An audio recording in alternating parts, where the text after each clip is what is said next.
A crise que abalou o mundo no final de 2008 e ainda tem deixado economistas perplexos por todo o planeta, parece ainda não ter provocado grandes danos ao setor do agronegócio no Brasil. Uma pujante produção demonstra, tanto pelo consumo interno quanto na exportação, que o Brasil já não é mais tão vulnerável às intempéries do mercado. Mas isso não quer dizer que estejamos completamente imunes, não é mesmo, Cesário? Olha, com certeza, não é, Flávio? Eu acho que o agronegócio brasileiro, nesse seu crescimento desses últimos 10, 15 anos, ele se internacionalizou, ele se globalizou. Nós aí frequentamos aí como comércio, aí na ordem alguns produtos, acima de mais de 150 países nós somos vendedores. Portanto, tudo isso lá fora impacta aqui dentro hoje. No agronegócio globalizado, eu que nasci nisso, nasci na fazenda, a gente via antigamente a chuva só na nossa fazenda.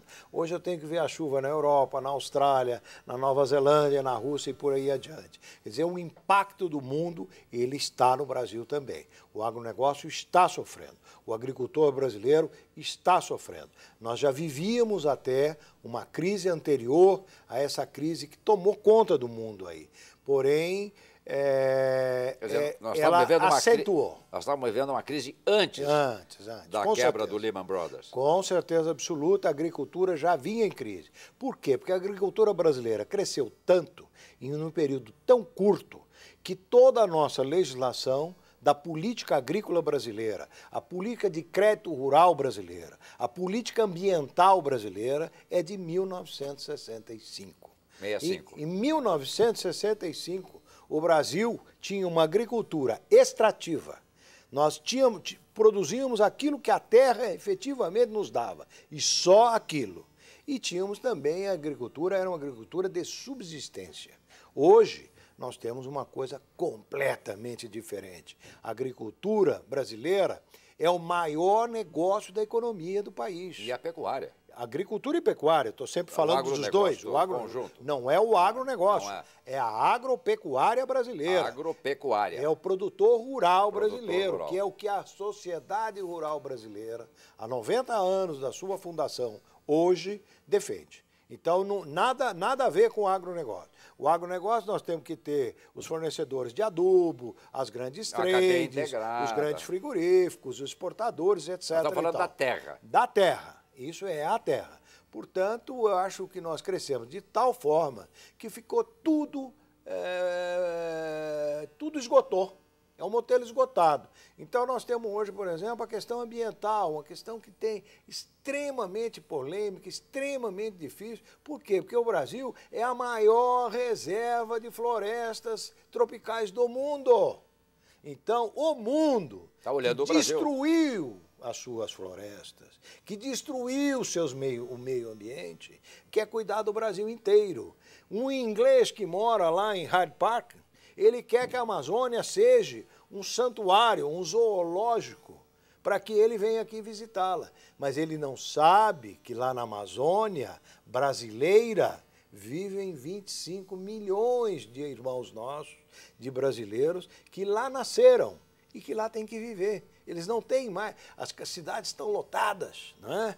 Então não podem vir, essas pessoas têm que viver lá. Então temos que acomodá-los dentro da cultura, dentro da inteligência, de uma estratégia amazônica. É inteligente criar estímulo para que não venha mais gente para as grandes cidades, né? Para criar essas megalópolis. Então, quer dizer, nós brasileiros, isso não é uma responsabilidade só do produtor rural, mas é uma responsabilidade da sociedade brasileira, é procurar uma fórmula digna para que o amazonense, o homem do bioma amazônico, que também é Pará, esses 25 milhões de pessoas, e que são aproximadamente 25, talvez não atinja ainda os 25, mas nós temos que desenvolver coisas para eles. Bom, então a agropecuária brasileira já vinha sofrendo uma crise que se agravou. Por que ela se agravou?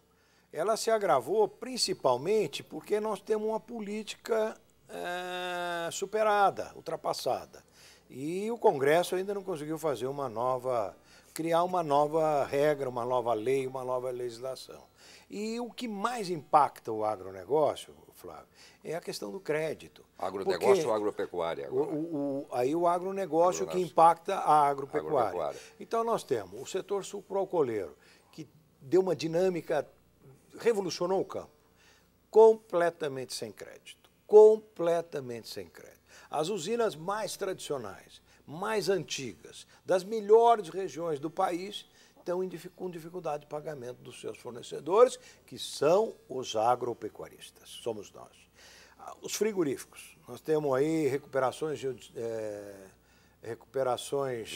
judiciais fantásticas. Os frigoríficos também não têm crédito. E muitas, né? Os preços internacionais caíram 50%. A demanda da Rússia caiu. O Brasil teve uma infelicidade na questão sanitária com a Europa, perdeu o principal cliente da carne brasileira. Isso impactou. O problema da aftosa. O problema da aftosa. Na Europa não foi exatamente a aftosa. Na Europa foi a questão de rastreabilidade, uma série de desencontros que nós tivemos aí, que é um comentário um pouco mais longo, mas o fato é que nós perdemos. Estamos recuperando agora. Já estamos recuperando. Nós recomeçamos a vida com a Europa, com 80 fazendas aprovadas para exportação. Hoje nós já estamos na faixa de umas 1.100, mas nós já tivemos 10 mil. Não é? Baixamos de 10 mil para 1.000. Baixamos de 10 mil para 80. 80, agora propriedades no país. Hoje estamos com 1.100 propriedades. E essas 1.100 são, do ponto de vista sanitário, estão completamente perfeitas. E tem a rastreabilidade. E tem a rastreabilidade de acordo com os padrões deles. Com o protocolo padrão europeu. Está errado. Está errado. Mas nós... O boi brasileiro não pode ser, em nenhum momento da história dele, comparado com o boi da Suíça, da Holanda, ou da Itália, ou da própria França. Nós temos condições de criação... É outro tipo de criação. Que isso extrapola pelo Mercosul, não é só o Brasil aqui, que é a melhor situação que existe no mundo. É uma situação completamente livre, a criação extensiva. A Austrália é assim também. A Austrália também é assim, tá certo? E que dá uma situação extraordinária. Não é os Estados Unidos, por exemplo, que o animal sai da vaca, depois que ele é criado, desmamado, né, que a gente chama, ele vai para o confinamento. É confinado. Então é um animal que tem uma gordura artificial.